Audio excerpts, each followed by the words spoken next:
última semana, agradeciendo siempre la colaboración del Colegio Médico, principalmente en las regiones del Consejo Regional del Callao, Ica, Cajamarca, Junín y Tacna, que han hecho posible este curso sobre pie diabético. Vamos a agradecer y principalmente a todos los médicos, también tenemos de otras profesiones, enfermeras, técnicos, e incluso tenemos podólogos también que nos acompañan, porque este es un equipo multidisciplinario de mantener siempre el orden y la educación frente a las ponencias de los médicos que nos acompañan en esa oportunidad. Quiero anunciar principalmente que es un mes bastante importante, el de noviembre, que es llamado el mes azul, porque se conmemora principalmente o se ve lo que se llama el 14, estamos viéndolo sobre la diabetes, y del primer día de noviembre hasta el 14 estamos en la mira de sensibilizar a todos nuestros pacientes sobre lo que se llama el pie diabético. Y en todas las asociaciones del mundo, principalmente en Latinoamérica, cada asociación nos recuerda y va recordando sobre ese gran problema del pie diabético, ¿no? Con el lema, si tienes diabetes, cuídate de tus pies, o cuídate de los pies. Podemos ver el video, ingeniero, por favor, para que veamos todos.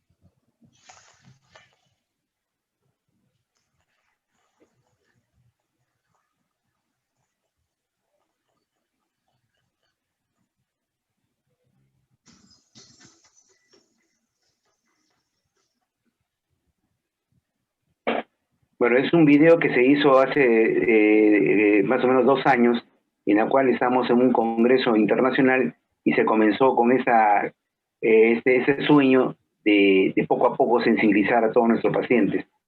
Quizás ahora no se ha escuchado bien, pero se le va a hacer llegar a través de su correo y quizás a través de su WhatsApp para que ustedes hagan el efecto multiplicador. Es decir, tengan la posibilidad de sensibilizar principalmente a todos los pacientes y a nuestros colegas sobre esa gran este problema que tenemos con el pie diabético.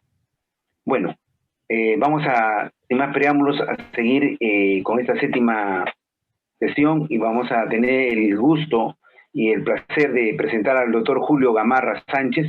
Él es cirujano cardiovascular, magíster en cirugía y también cardiovascular, profesor principal de cirugía de la Universidad Nacional de Trujillo, tutor del residentado médico de la Universidad Particular Antenor Orrego.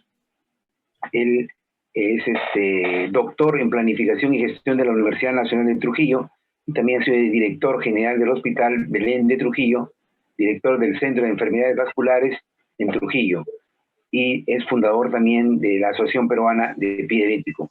Él en esta oportunidad nos va a presentar un tema interesante a propósito de lo que estamos sufriendo de la primera línea del COVID.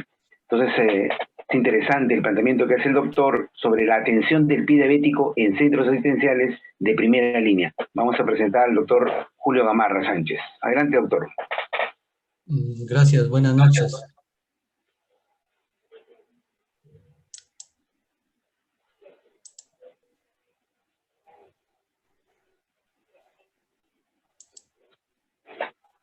Ingeniero, ¿se ve?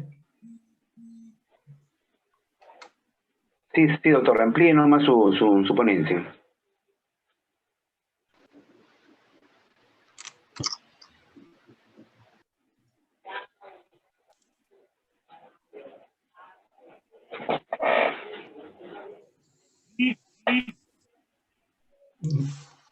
ingeniero, no puedo ampliarla totalmente. Aquí está. ¿Está bien, doctor Henry? Sí, sí se ve, sí se ve. Está ampliada, ¿verdad? Adecuadamente, ¿no?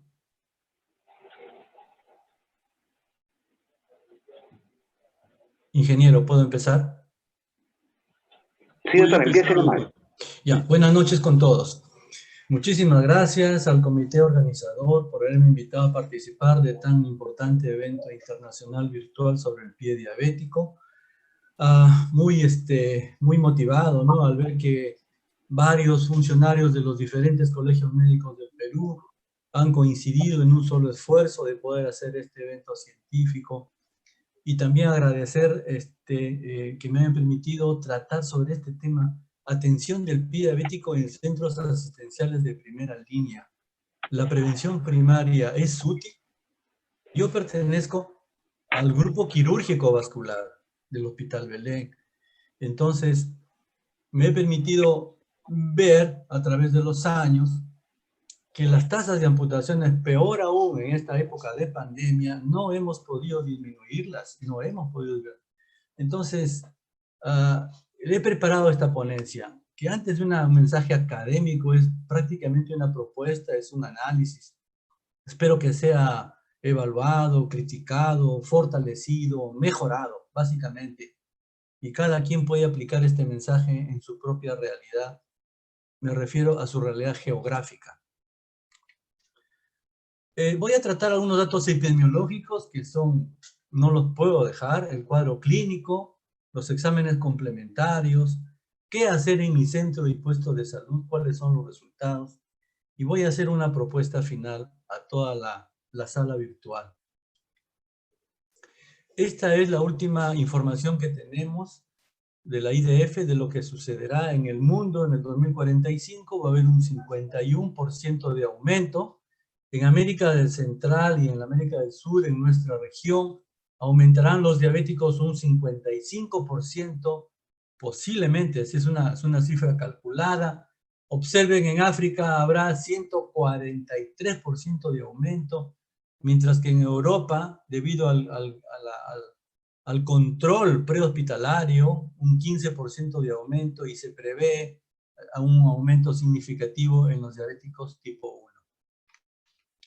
Sigue la información del Atlas de la Diabetes de la IDF del año pasado.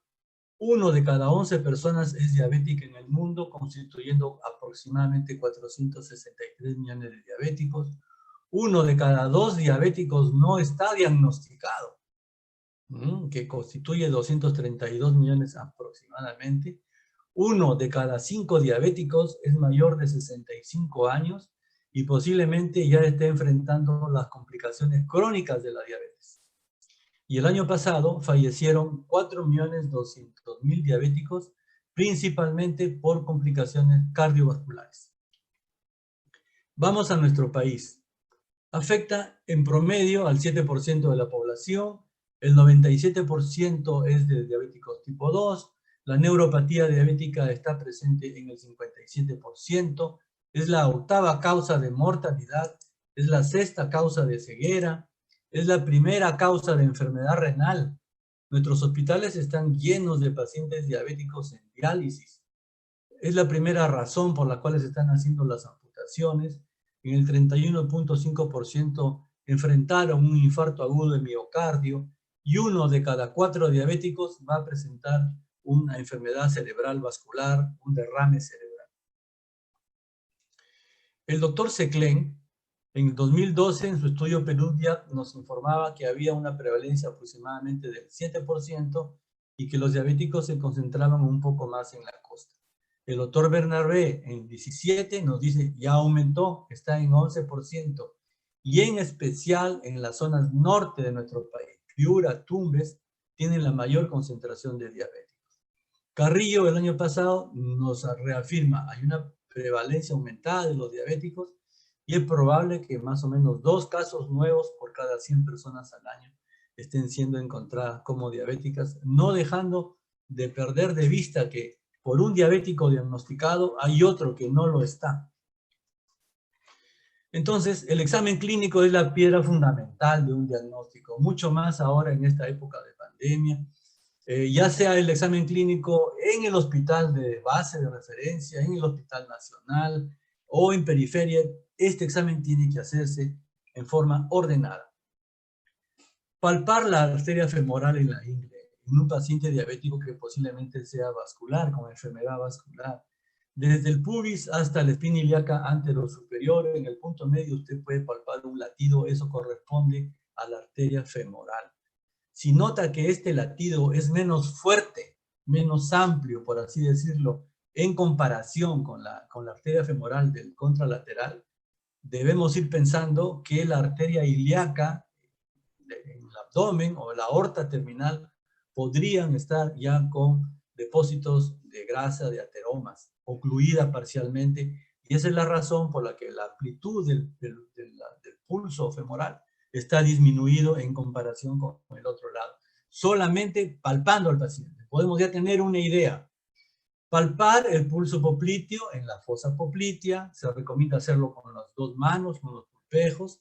Recuerde que la arteria poplitea está hacia el lado externo de la rodilla, ¿no? Ahí debe encontrar usted el latido popliteo.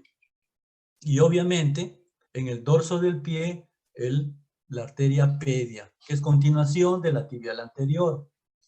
Del punto medio del tobillo en una línea imaginaria, hacia el primer pliegue, ese es el trayecto anatómico de la arteria pedia.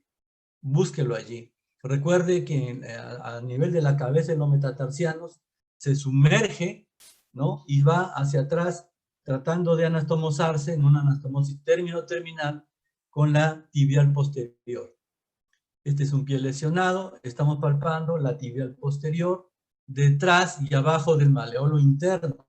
La arteria tibial posterior viene en este trayecto y se anastomosa término terminal con la arteria pedia, dando el único arco plantar, que tanto por la cirugía abierta de revascularización con bypass o por la cirugía endovascular tratamos de aperturar. De todos modos, tenemos que cuantificar una probable isquemia. No podemos decir late poco, late menos, late una cruz, tenemos que cuantificar. Y para cuantificar utilizamos el índice tobillo-brazo. Y para lograr un índice tobillo-brazo tenemos que contar con un Doppler portátil, un manguito de tensiómetro, y encontramos la presión sistólica en la pedia, igualmente la sistólica en la fosa cubital. Dividimos y encontramos el índice tobillo-brazo. Lo normal es que sea alrededor de 0.9. Si usted encuentra más allá de 1.4, no tome en cuenta ese resultado, porque las arterias de la pierna están tan calcificadas que hemos tenido que colocar demasiada presión en el manguito y no tienen utilidad. Si encuentra un índice tobillo-brazo menor de 0.5, definitivamente este es un pie isquémico y debe derivarlo a un centro hospitalario de referencia para su evaluación vascular por imágenes, arteriografía, angiotomografía, lo que crea necesario. El índice dedo-brazo también exige la presencia, tener el Doppler portátil ahí, un manguito adecuado para el hallux. ¿Y por qué dedo-brazo? Porque las arterias del hallux son las que menos se lesionan por la arteriosclerosis. Entonces hay artículos que sostienen que el índice dedo-brazo es el más sensible y específico. Una vez identificado el pie, el diabético isquémico, en Hospital Belén le hacemos una arteriografía en nuestra sala de radiología de imágenes. Colocamos un introductor dentro de la arteria femoral y estamos inyectando el contraste, indicándole al tecnólogo, ¿no?, que ejecute las radiografías necesarias, calculando de acuerdo al pasaje del contraste. Muslo, poplitea, tibiales y pie. Y estas son las imágenes que conseguimos nosotros. Y es característico, por eso las he separado. Esta es la parte terminal de la arteria poplitea, esta es la arteria tibial anterior, este es el tronco tibio peroneo, la peronea y la tibial posterior. En el tronco tibio peroneo, fíjense, ya hay ausencia de contraste, o sea, hay estenosis o oclusiones totales. ¿Qué es lo que caracteriza al paciente diabético vascular? Tiene oclusión de los vasos infrapoplíteos. al estar ocluido acá, exige o ocurre o hay una isquemia distal, porque la oclusión está por debajo de rodilla en algunos pacientes. Sin embargo, por alguna razón aún no bien precisada, la pedia y la tibial posterior están presentes. Si está ocluido acá, hay isquemia distal y las arterias del pie podrían estar abiertas, esto nos exige que hagamos un bypass fémoro-pedio, bypasseando la estenosis. O si planteamos un tratamiento endovascular, tenemos que angioplastear estos vasos, permeabilizarlos a través de catéteres, ¿no es cierto? En esta imagen vemos una tibial posterior como única base para este pie. Y esto es lo característico en gran cantidad de ellos.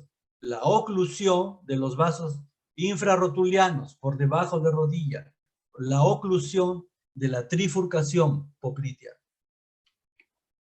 Ahora en Belén ya de hace un año tenemos el arco en C, es un dispositivo radiológico que nos permite ver en pantalla, en vivo, la introducción de catéteres, dispositivos, balones, stents, que nos permite ampliar el lumen de las arterias ocluidas.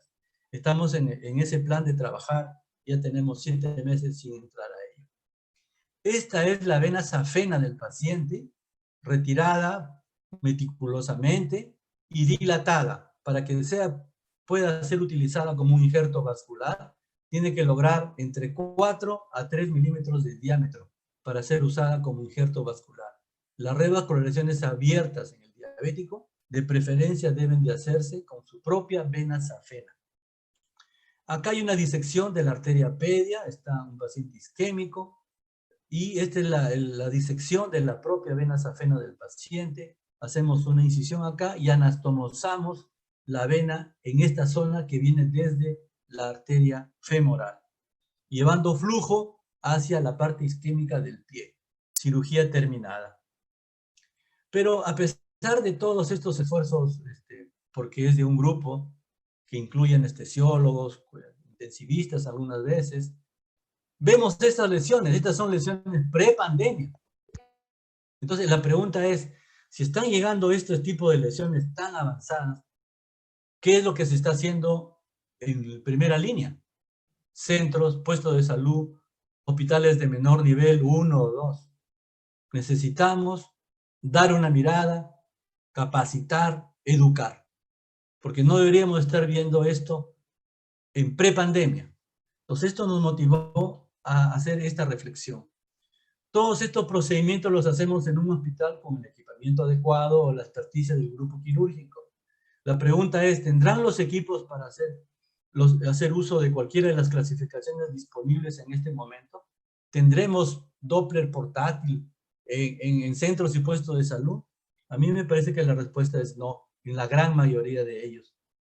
Entonces, ¿la prevención primaria es importante? Sí. La hipótesis sí. Hay que trabajar en prevención primaria, en centros y puestos de salud, capacitando a los médicos jóvenes, a la enfermera, a los técnicos y ahora a nuestros internos de medicina que están en centros, puestos de salud y en hospitales de 1 y 2. Las guías SALAT nos dicen, en Latinoamérica, conociendo la problemática del pie diabético, el sistema de salud deberá crear programas de cobertura en masa que atiendan y refuercen los aspectos de prevención. Es posible que si trabajamos más en prevención, en un futuro muy cercano, podamos hablar de disminución del número de amputaciones en nuestro país. Todas estas instituciones desde hace años están trabajando arduamente en capacitarse, en vascular, ahora es el tema el endovascular. Hacemos congresos, cursos, congresos mundiales, intergalácticos, pero ¿dónde está la atención primaria? Ese es el punto de análisis en esta ponencia. La atención primaria, en atención primaria, todo paciente diabético debe recibir un examen completo de los pies una vez al año por lo menos. En un paciente diabético que ya lo hemos diagnosticado como diabético, pero que aparentemente es sano, sin lesiones en el pie. ¿Y qué es lo que vamos a buscar? Polineuropatía diabética y enfermedad arterial periférica.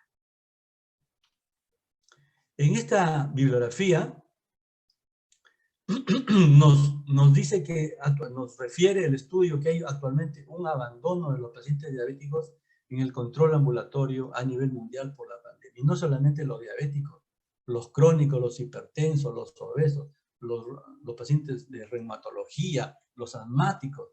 Está un grueso de pacientes sin poderse controlar adecuadamente, y por eso el Ministerio de Salud, con la doctora Liliana Má Cárdenas y todo su grupo de trabajo en telemedicina, están tratando de cubrir y de capacitar y de equipar a los hospitales para avanzar en la telemedicina.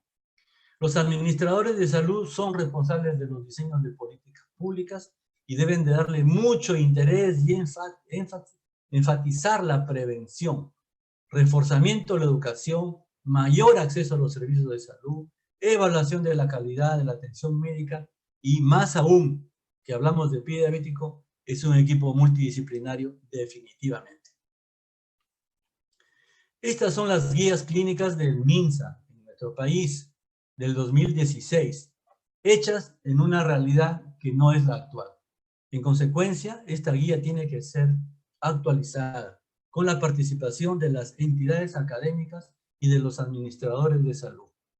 Sería muy conveniente que en la actualización de esta guía participen las instituciones académicas, la Asociación Peruana del Pie Diabético, los endocrinólogos en sus sociedades, los cirujanos vasculares, nosotros, los oftalmólogos, los traumatólogos, los rehabilitadores, los psicólogos, los nefrólogos.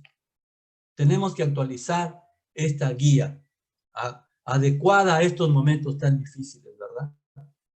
¿Cuáles son las estrategias de una prevención? La evidencia indica que en los países en vías de desarrollo, o sea, nosotros, desde hace 100 años estamos en vías de desarrollo, las úlceras neuropáticas son la primera causa de complicaciones en pie diabético, mientras que en los países desarrollados la enfermedad arterial periférica. O sea, son dos grupos con evidencias epidemiológicas diferentes. Cuidado con eso. Hay que enfatizar en la búsqueda de la neuropatía en nuestros centros y puestos de salud. ¿Cómo lo haría un médico general, un médico joven, un serunista, un interno, si no tiene un diapasón, un monofilamento? La literatura sugiere que pasando los dedos sobre los pulpejos de los dedos del pie del paciente, muy suavemente, sin que éste vea la maniobra, y preguntarle si él lo siente. Sería lo más básico que podríamos hacer. En este estudio de Salud Hospital 3 de Agustino, la neuropatía distal suelen ser simétricas y sobre todo sensorial, afectando la zona distal de las extremidades. Obviamente hay una pérdida de la sensibilidad táctil, térmica, dolorosa y proprioceptiva, y además hay síntomas irritativos como parestesias, calambres, disestesias, punzadas, como corrientes que ellos mismos refieren, ¿no? Entonces, los aspectos fundamentales, primero, la educación del paciente, de la familia y de nuestros profesionales de la salud, capacitarlos. En segundo lugar, identificar al pie en riesgo. En tercer lugar, la inspección y la exploración programada de un pie en riesgo. En cuarto lugar, tratar los factores de riesgo que hacen que el paciente diabético recién diagnosticado que no tiene lesiones pueda caminar en un futuro próximo a una ulceración. En quinto lugar, el uso de calzado adecuado y de descargas. Cuando tienen plantas anormales con protuberancias en las plantas que les condicionan callos y ulceraciones. La educación en salud.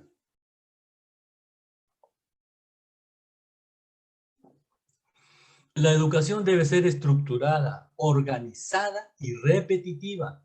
Se sugiere semestral, tanto al grupo profesionales como a los pacientes, a sus familiares, a la persona que está a cargo del paciente en casa. Capacitar a los profesionales de primera línea, a nuestros médicos, enfermeras, y actualmente ahora tendremos que capacitar a nuestros internos de medicina, educar y capacitar al familiar que está al cuidado de ese paciente. Tenemos que identificar el riesgo. Este paciente no tiene pulsos, es un pie derecho más frío que el izquierdo, no tiene vellosidades, el pulso capilar está muy prolongado. Entonces, si es así, debo derivarlo al hospital base para que le haga un índice tobillo-brazo. La neuropatía, ya les expliqué, lo más simple que podemos hacer ante la falta de los instrumentos es la palpación, ¿no? La sensorial de los pulpejos del dedo del pie. La artropatía, la deformación de las articulaciones y de los tendones. El pie de Charcot es la máxima expresión de la neuropatía. Hay una deformidad de todas las estructuras. Si el paciente ha tenido úlceras anteriores, han cicatrizado, pero está volviendo a tener úlceras, este es un paciente en riesgo. Y sobre todo, si ya tiene una amputación previa, ¿no? Esto es información muy importante. ¿Cómo podría categorizar el riesgo en centro puesto de salud? Pues fíjense, en una categoría sin riesgo, no tiene neuropatía sensitiva. Usted no tiene equipos, pero le palpa suavemente los pulpejos y el paciente le dice, doctor, usted me ha palpado el dedo gordo, el dedo de en medio, o sea, no hay neuropatía sensitiva. Contrólelo una vez al año y, por supuesto, el control estricto de su glicemia. Hay riesgo leve con neuropatía sensitiva. Hágalo cada 6 meses. Hay riesgo moderado cuando ya existe neuropatía sensitiva, hay signos de enfermedad arterial periférica o deformidades. A este paciente, cítelo cada 3 meses. Y es un riesgo severo cuando ya tiene úlcera o una amputación previa. Recuerde, un paciente diabético amputado por encima de rodilla posiblemente sea amputado de la otra extremidad entre 2 a 5 años después de su primera cirugía. Este paciente muy probablemente va a fallecer por infarto cardíaco. En el peor de los casos, un paciente diabético debería ser amputado por debajo de rodilla. Le llamamos amputación transtibial. Para definir esa cirugía, es conveniente que haga una ecografía arterial y un estudio de imágenes, una arteriografía. Cuando es riesgo severo, contrólelo de cada mes o máximo cada 3 meses. Son sugerencias generales. La prevención, de modo general, son medidas destinadas no solamente a prevenir la aparición de la enfermedad, sino también reducir los riesgos, los factores de riesgo, detener su avance y atenuar sus consecuencias una vez establecida la enfermedad. Estas son lesiones de la época de pandemia. Fíjense, acá hay una necrosis distal del halus, un proceso inflamatorio. Aquí ha habido un mal perforante plantar, hay una deformidad plantar, ha habido un callo, se ha infectado, se ha necrosado, hay una trombosis prácticamente del segundo y tercer dedo, la infección va hasta el retropié, ¿no es verdad? Es un mal perforante plantar porque ya atraviesa hacia el dorso del pie. Necrosis distal, laceración en el dorso, ¿no? Una necrosis total del antepié. Son pacientes de la pandemia, a distancia, a través de telemedicina, ¿no? Teleinterconsulta, telemedicina, teleconsulta, telemonitoreo, son herramientas que ahora tenemos que utilizarlas. Este es un paciente diabético que llegó a un hospital 3 acá en Trujillo, en periferia, fíjense, 11:30 de la noche, con 380 de glucosa y con esta mano. De primera instancia se pensó que había una descarga eléctrica de por medio, no, era una infección con crepitación, ¿no? Fíjense, una mano terriblemente enferma, un pie diabético isquémico en pandemia, a través de la telemedicina y teleconsulta o el WhatsApp, pues fíjense, una lesión en talón, son las más difíciles de tratar las lesiones de talón, ¿no? En especial en aquellos pacientes diabéticos renales, son de muy pobre pronóstico lesiones de talón. Acá hay una gangrena, una necrosis del tercer dedo y un proceso inflamatorio. A través del WhatsApp le estoy diciendo que palpe aquí en el dorso, por favor, ¿hay pulso o no? Es importante. Un pie diabético isquémico, miren la magnitud de la lesión. Este es un pie diabético neuropático, deforme, un pie de Charcot, ¿no? Ya con el facelos, proceso de cicatrización, pero bien irrigado, ¿no? Fíjense. Y acá es un proceso séptico en un pie diabético. Si acá fluctúa, si usted siente que fluctúa o crepita, lo que tiene que hacer es drenarlo y derivarlo después, ¿no? Pero drénelo. Usted palpa, está caliente el pie, pero fluctúa, hay colección abajo, tiene que drenarlo. Crepita, hay aire debajo de la piel, tiene que drenarlo. Yo sé que si usted refiere a un paciente a un hospital, hablo por lo que sucede en nuestra realidad, posiblemente el cirujano de la guardia diga, esto no es una urgencia porque ya lo tiene 3, 4 semanas, venga mañana por la consulta externa. No hay consulta externa. Esto es una urgencia y tenemos que concientizarnos. Esto es una urgencia. Hay que admitirlo.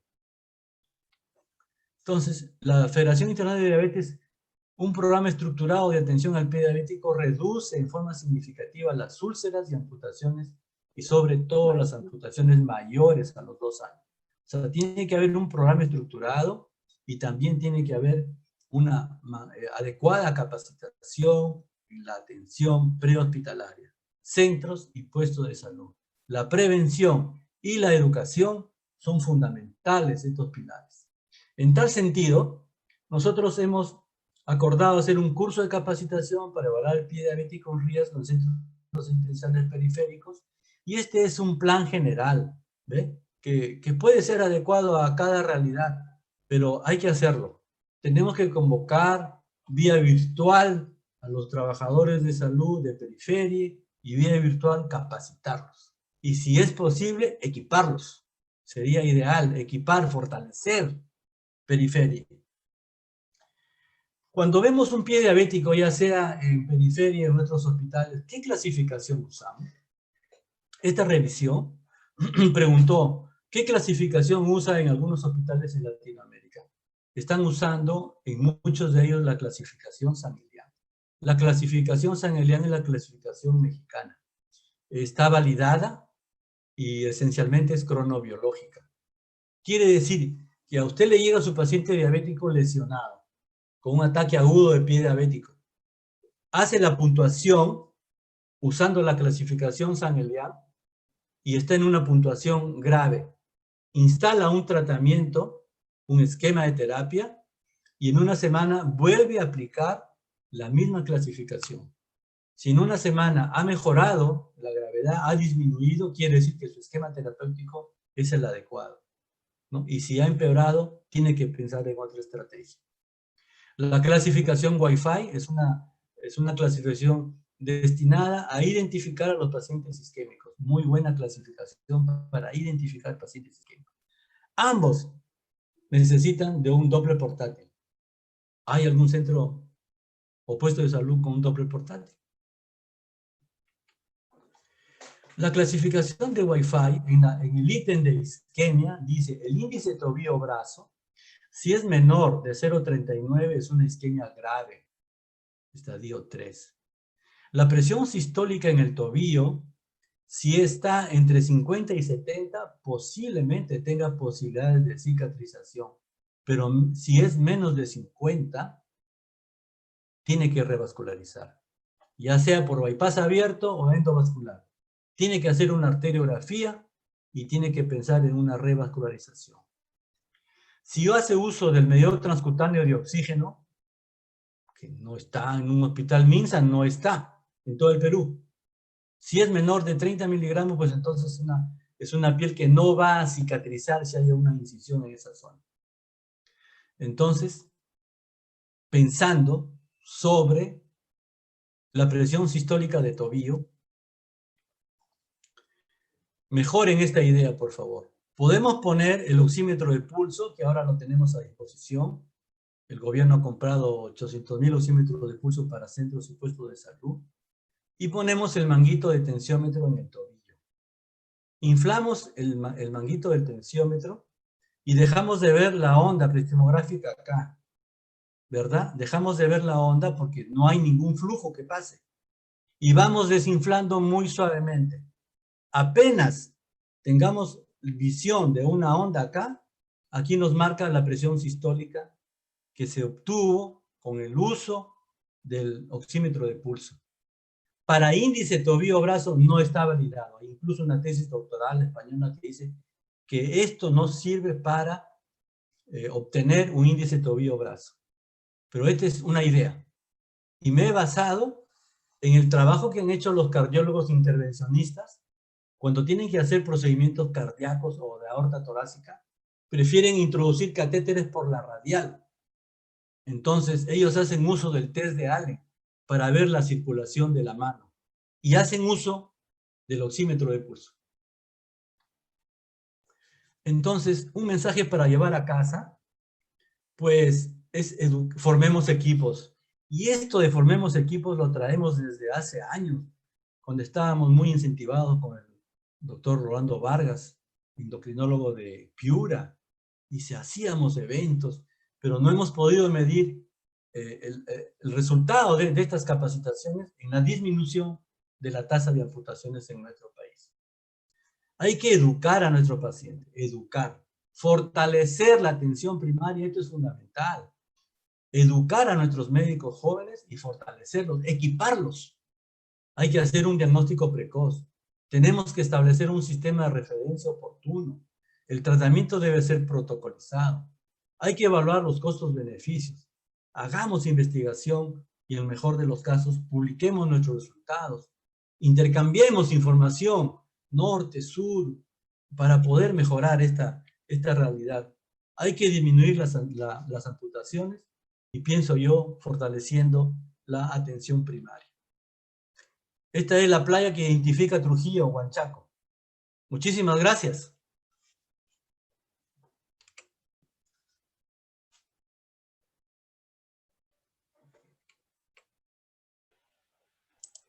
Muy bien, doctor Gamarra. Una brillante exposición realmente y que trae muchas esperanzas. Acá hay preguntas que le quisiéramos hacer. Usted dentro de su ponencia primero nos presentó cómo el mundo está hablando ya de mucha tecnología, cómo la parte tecnológica de las arterias que se ha introducido en el corazón tratan de inferirlo al pie, que es otro mundo, ¿no? Tratan de inferir en el sentido de ayudar, como usted ha visto la tecnología. Y por otra parte nos habla también de la medicina en la primera línea. Y básicamente han numerado usted las fortalezas que tiene la primera línea en todo aspecto. Y dentro de esta primera línea es lo que alguna vez se hubiera hecho en COVID, por ejemplo, ¿no? Lo que hubiéramos, digamos, podido ayudar. Pero en ese lado que usted está ya no iniciando, sino lo que usted ha ya tratado de hace años con el mismo doctor Vargas, de prácticamente ir por todo el Perú haciendo equipos y tratando de hacer en esa primera línea. Usted también presenta las clasificaciones. ¿Qué mensaje, qué clasificación podrían, digamos, tener nuestros médicos de primera línea que le pueda ayudar a transferir o ayudar inmediatamente a ese pie diabético, ya que la gran mayoría de clasificaciones necesita, como usted ha dicho, aparatos mínimos técnicos que no lo tenemos, ¿no? En algún tipo de primera línea a nivel del Perú, ¿no? Llámese la selva, llámese el norte, el sur, y solamente en las metrópolis podemos encontrar, y aún así, esta parte tecnológica, ¿no? Que usted tiene algún tipo de clasificación que puede, digamos, ayudar a estos médicos de primera línea. No, no lo tengo, doctor. No podría responder con certeza qué clasificación deberían usar. Es muy difícil sugerir qué clasificación usar. Cuando ellos ven isquémicos, los derivan a Belén, en donde sí tenemos el Doppler portátil y usamos Wi-Fi para los isquémicos. Es muy difícil, habría que pensar en una clasificación simple. No sé si el doctor Neira tiene alguna propuesta al respecto. ¿Qué clasificación simple, sin que usemos Doppler portátil, ¿no? Doppler portátil, podríamos hacer un intento de uso de una clasificación para tener un solo lenguaje.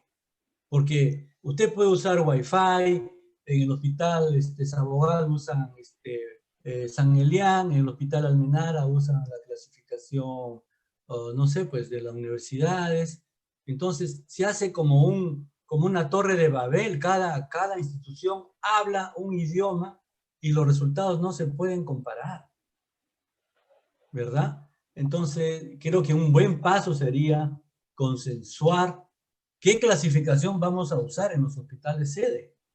Por ejemplo, les vuelvo a decir, la clasificación Wi-Fi es muy útil para identificar a los pacientes isquémicos. Y la clasificación San-Elián es cronobiológica. Pero ambas clasificaciones exigen tener un Doppler y un entrenamiento previo, por supuesto, ¿no? Muchas gracias, doctor. Una pregunta con respecto al, ¿cómo se llama? Se habla lo que es un equipo multidisciplinario, y eso es importantísimo siempre hacernos recordar. Quizás son preguntas un poco, digamos, polémicas, pero son reales, ¿no? Que usted que vive, que trabaja en el norte, nos puede decir, ¿qué hay con respecto, por ejemplo, al grupo? Porque acá tenemos que ver una cosa. A mí se me viene en la cabeza lo que usted dice.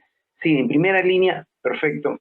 Pero en la primera línea también, de repente, una idea que surge a partir de su exposición es de tener educadores en pie diabético, que no necesariamente podrían ser médicos, ¿no? Y esos van en la misma comunidad. ¿Se imagina lo que sería? Sería pues grandioso eso, ¿no?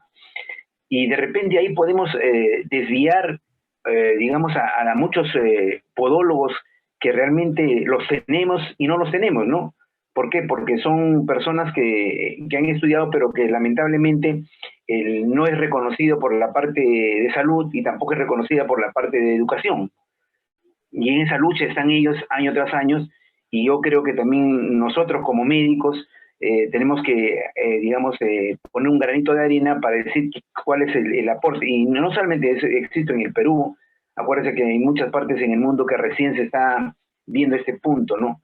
¿Qué opina usted sobre eso de los educadores en pie diabético? Porque hay educadores en diabetes, ¿no? No sé si está dentro de ese aporte que usted está dando ahora, que nos llena de esperanza, ha considerado eso, ¿no? Sí, como no, un educador en salud entrenado es muy importante, es muy importante. E incluso, si nuestra audiencia puede hacer entrar a la página de la IDF, y hay un curso de educación en salud en español gratuito. Me parece que lo ideal sería que nuestros educadores en salud sean, por ejemplo, nuestras técnicas y nuestras enfermeras de periferia. Serían personal magnífico como educadora en salud, nuestras enfermeras y periféricas. Sin decir que puede ser cualquier ciudadano, ¿no? Realmente capacitado. En referencia al rol de los podólogos, este es muy importante. El podólogo cumple un rol muy importante, ¿no? Recuerde que el director de la IDF, del Grupo Internacional del Pie Diabético, es el doctor José Luis Martínez, no, el presidente del Grupo Internacional del Pie Diabético es un podólogo, doctor, pero es egresado de universidad. Nuestros podólogos no tienen el respaldo de una universidad y me parece que su entrenamiento no es en una universidad. Creo que ese es el primer paso. Darles una formación académica de más alto nivel, pero que el rol del podólogo en esta lucha es muy importante. Hay que capacitarlos también, por supuesto, cumplen un rol muy importante. Se llama José Luis Lázaro Martínez, doctor. José Luis Lázaro Martínez, sí, el doctor. Trabaja en la Universidad Complutense de Madrid. Bien, doctor Julio Gamarra, yo realmente en nombre del Colegio Médico y de todas las regiones agradecemos.